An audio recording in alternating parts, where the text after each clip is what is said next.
and today I'm going to be doing a reading from the first chapter of Steph's book that she is currently writing. I have a shout out indie author video for her book that I will link in the cards. She sent me the first chapter and wanted me to do a reading on my channel. I'm just gonna get into it. I'm reading right off of here, so I'm gonna be looking down. The original title was Hematite, but she recently changed it to something else, and she hasn't released the title yet. I don't think I know what the title is, and it's so good. I really love the new title. Alright, so this is from the first chapter. In this world, knowledge is power, but if an unknown entity comes into play, it is immediately seen as dangerous and must be contained. Breath burst from her lungs, glassy violet eyes darting around like a fly disturbed by constant vibrations. Realization flashing across her mind, the smell of sterilized metal flooding through her nostrils, hitting every tiny hair with sharp force as it traveled up through her lungs. Soon she began to struggle, finding herself bound to a metal slab. I can't speak. Leather straps around her thighs, torso, and neck. Unable to see her feet, an unknown force clinging to her ankles, to the cold metal beneath her. Surrounded by nothing but dirty cream tiles, the gaps caked with unknown brown and red dried fluids. Claw marks carved deep into the tiles, and the gray scum breathing through the walls. Flickering lights on either side of the room, casting an artificial yellow over the smell of death lingering in the doorless room. A lab rat maybe, but this girl was no fool. She decided instead to concentrate on her breathing, pulling the stale air in through her nose, feeling the oxygen take over her brain as her chest expands. Curving her back, lifting it from the cold metal table, pulling her shoulders to touch her ears, holding her there in the air for a small moment of weightlessness. As the smallest feeling of freedom swept over her, in turn, it came the time for the air to escape, pulling her body and mind back to the cold reality of her true current state. The moments continued to pass as her mind slipped from the room and into dreams that formed in watercolor before her eyes. A late night in the city, creatures dancing in sparkling white dresses, with elegance bursting from every atom in their being, flowers like spring water over a golden cast stage raised above into the heavens, red velvet curtains draped from the ceiling, tied with intricate strands of gold and silver threads woven together into long flowing ribbons, music streaming from the orchestra pit below like powder paint thrown into water, red strings and blue flutes mixing into purple symphonies. The magic would not sway her concentration, as the creature's fluid movements held her very soul in their need to move, the need to fly, and soar free swept over her body. An alarming sense of panic raced through her body, starting at her toes, climbing up every hair on the surface of her skin to the brain, opening her throat as a stampede of unholy screeching left her being. Gravity pulling her down, harder than ever, forcing her pink flesh to stay very still. Torture she could not bear. Blood began climbing faster and faster to her aching head, hearing every movement of her heart amplified in her ears, vibrating harshly in the space between them. A sudden stinging in the left forearm stole her attention. Staring down over her chest, there it lay, a limp arm poked with a large needle attached to a never-ending tube that seemed to be coming from nowhere.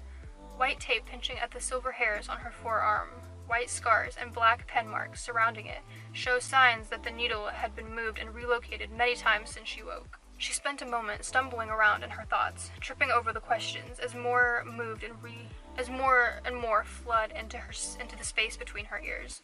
She began scraping through her memories, searching for the smallest glimpse that could reveal the answer to all the questions buzzing around her head. Watching small capsules of air traveling down the tube into her sleeping limb, she wondered how it was possible to wake up completely estranged to one's surroundings is one thing, but to be held against your will by phantoms is something entirely different. Time passed as her muscles grew wiry. The restraining of movement began to take its toll. Limbs turning to paper, her tongue turning to sawdust in her mouth. For days, nothing but the air had passed through her lips, turning them sharp and rigid as dead flesh covered them from each edge. In spite of her frozen body, her every effort went into doing her best to shuffle around, breathing little life back into it. Succeeding in her mission, the corner of the pale blue shirt she found herself in crumpled underneath her, revealing the pale white flesh clinging to her hip. In turn, pressed into it, bared a tattoo, a small crest in thick black ink. Moving again to gain a better look, rubbing the mark up against the leather bindings. The friction creating pain that failed to move, instead festering in the same section of the girl's hip. A short while later, she became satisfied that the mark on her thigh was the only thing she'd seen. that she had recognized since she woke up. Her head began to silence the surprise of familiarity, claimed her in a way she didn't expect. Subject 318, do you respond? A voice, a woman's voice, met her ears. A thick French accent filled the room with melted chocolate, oozing down the walls, filling up the air with a sweet sickness in the forgotten room of pure stillness. Yes? The girl's voice, trying its best to escape her lips. Do you know where you are, Subject 318? No, I don't know why I'm being held here. Who are you? Whimpering, as she hadn't used her voice for so long. She hadn't needed to until now. Don't panic, girl. Tell me where I am. Who are you? What's going on? Paying no attention to the speaker's advice. Subject 318, listen to me. You have to calm down before... It was too late. No, why am I here? Why have you strapped me down, you psychos? Her face turned scarlet, stomach churning, eyes glazed with fear and anger combined, creating a powerful energy, brewing up in the poor girl's constricted body. Energy turning into vibrations, erupting from her body, formulating into physical pink lines, circulating the metal table, busting the speakers on the corners of the wall like someone had punched a hole through canvas. Bouncing off the tiles, surrounding her, neon lights swarmed around the room, smashing into millions of pieces, creating a tunnel of blue, green, and pink lights swarming around her head, like deadly wasps, ready to strike their poison into anything that moves. The original yellow lights on the walls now smashed to pieces on the floor, the remains of the bulbs flickering sadly, still attached to the walls. Eyelids snapped open, gravity kicks in as shards of glass collapsed to the floor, cramming the room with white noise, killing the girl's eardrums. Tears crashing like waves against the girl's face, the skin beneath her eyes turning it a harsh red. A short moment passed, not long enough time to breathe. The door was visible now. The dirty tiles had fallen, leaving only gray concrete and a blue, looming glow from the edges of the door. The sweet smell of fresh air seeped in tiny pockets of fresh air, the stale air surrounding it being swallowed up. With new air came a new mysterious figure, lurking in the hole that was once filled by the door that now lay beneath its replacement. A thin silhouette strode towards the girl, sucking every question from her head like a vacuum. Pale skin covered the rigid bones visible beneath cherry-ripe lips, moist and soft, prominent on her powdered skin, surrounded by long raven hair falling delicately over the shoulders of her cream lab coat. Sharp fingers pressed gently on the leather and buckles, setting the girl's limbs free, as she imagined they were once before. The hands slowly moved down the girl's body, and like magic, each part of her body breathed life. She then removed the needle from the girl's arm with the care of a mother to her child. Take your time. The words washed over the girl like sweet perfume. Subject 318? Turning her head slowly to meet the woman's eyes, a bright green, like a cat's. You are one of many orphaned Julian children we have saved. Now concentrate on sitting up. Her luscious French accent soothed the numbness in the girl's aching limbs. Closing her eyes, the girl focused the energy she had left into her lower spine and arms, forcing them into movement with help with the woman's dainty hand. She rose to a sitting position, turning to the side as her legs fell from the metal table. Blood rushing to her head with a dizzy spell looming over her. The balls of her feet gently reached the tiles below her, sending frozen spikes up into the ankle hanging above. Buckling slightly as the girl's weight lowered onto it, pulling the rest of her body into standing, supported by the slab behind. Seeing the woman clearly now as the glaze left her eyes, thin with a large white coat draped over bony figure, craning her neck upwards to stare into the large green eyes that darted around, trying to control the situation at hand. Can you walk? She bent her knees to create inequality in height. I can try. To the girl's surprise, she could. Her legs moved flawlessly, ankles no longer buckling under the pressure. Oh yes, I thought your genetics would catch up to you sooner or later. Now follow me, girl. Watch your step. The woman strode towards the door as her voice trailed behind her.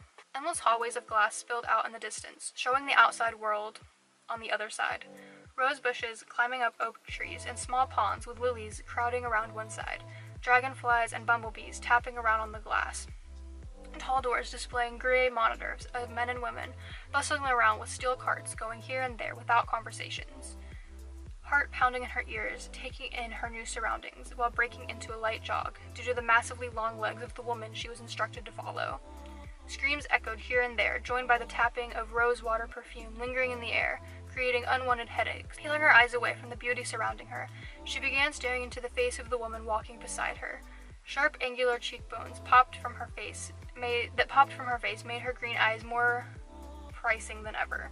A cruel beauty, that's what she was. A face carved from white marble by both angels and demons all at once. Even as the girl stared up into the woman's nostrils, she was beautiful. Excuse me, the girl said, half shouting. Professor Stott, but you will address me as Professor, the woman stated, peering down her nose. Oh, Professor, what is going on here? You will find the answers to all your questions tomorrow when you begin your lessons. But why do I... She was cut off by the sudden stop, sent her running in front of her for half a second, swinging around to face the professor, whose expression had changed. Head bowed, eyelashes fluttering like moths caught by the light. This will be your new accommodation, where you will spend the rest of your time until you leave the institute. Resting her skinny fingers on the handle of the door that appeared to their right, tearing her eyes away from the tiles laid out in neat rows by the large black boots her feet were laced up in, the contrast in color stung the girl's eyes as she peered around to the towering silver door, wondering what lay on the other side. Dread sitting in the pit of her stomach, staring into cracks in the door as it opened, revealing the most unexpected surprise imaginable. A four-poster bed greeted her gaze. Deep blues and greens spilled down the walls and soft carpet beneath her feet. The door slammed behind her, pushing her into a luscious new world with no explanation, spinning around trying to absorb every detail of her new world, full of new smells and textures, running over to one corner, pulling the flowing silk blue curtain away from the clear glass wall behind. Orange and pink lighting flooding over the trees into the room, gently caressing the thick carpet between her toes. On the wall behind, placed a mirror just above a little white set of drawers. Walking over slowly, eyes locked with her own. Long silver ringlets tangled in endless knots over her swallowed, pale face.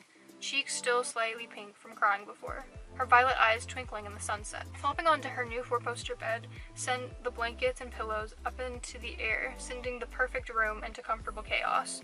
Her concentration swaying in the wind with the rows of flowers on the other side of the window. No real thoughts stirred in her head, only the kind that formulated slowly, and then before the moment passed, it liquefied instantly. Laying in awe of the nature outside, just out of reach, the room, a dream, slowly sucking her in as she turned from orange to pure darkness, startling her as she slipped away from reality. Okay, so that was the first chapter. I'm sorry if I was not the best at reading that. I'm not always good at reading things out loud because I'm so used to reading in my head. But yeah, so if you want to let me know what you thought, you can do that below. Check out Steph's channel. She updates about her book on there, and she updates about her book on Instagram. Thank you so much for watching. If you are an indie author and you want a shout out, please let me know. The information is in the description. Yeah, if you enjoyed this video, be sure to like, comment, and subscribe. Bye.